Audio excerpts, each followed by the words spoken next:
Results now out. The next hurdle for those who have qualified for bachelor's pass is choosing the right program to pursue at university. But do these prospective students have the mental preparedness and self-management skills to face the demands of higher education? Professor Kobus Maree is with the University of Pretoria's Department of Educational Psychology. He joins us now from our Pretoria studios. Good afternoon, Prof, and welcome to SABC News. Good afternoon, and thank you for having me. Prof, higher education seen by many as a passport out of poverty, but a great Matric result is not all that one needs to succeed at tertiary level. What are these self-management skills, and why is it so crucial for the school leaver to possess?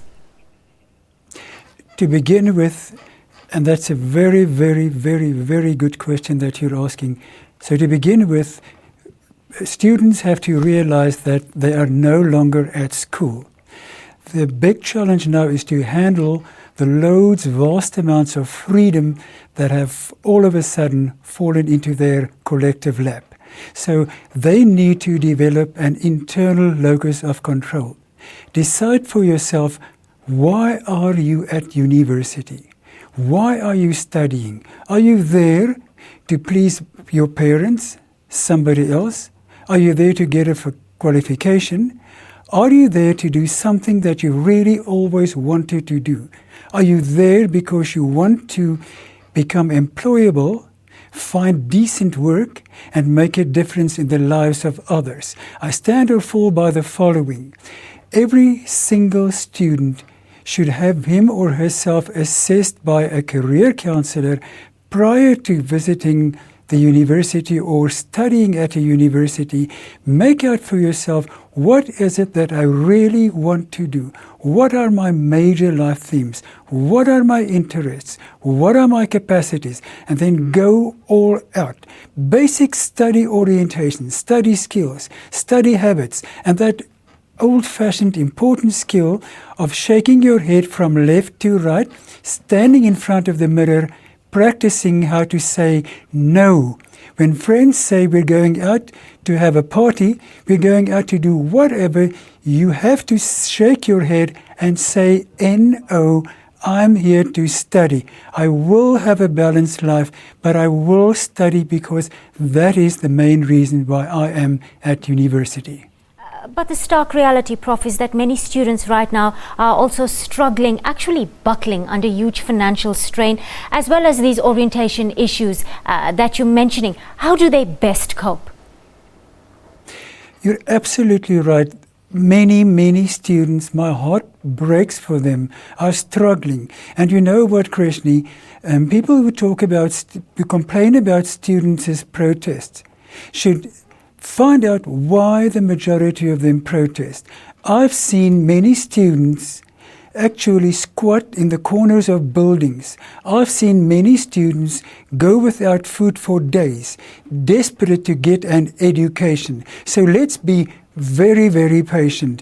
What is needed desperately is a mentorship program. You cannot bring people from, for instance, a rural environment and expect them all of a sudden to adapt to city life, to adapt to university life, all of a sudden manage the freedom that they now have. The biggest thing that students need is to find out where they can get help when help is needed. You can go visit all the literature.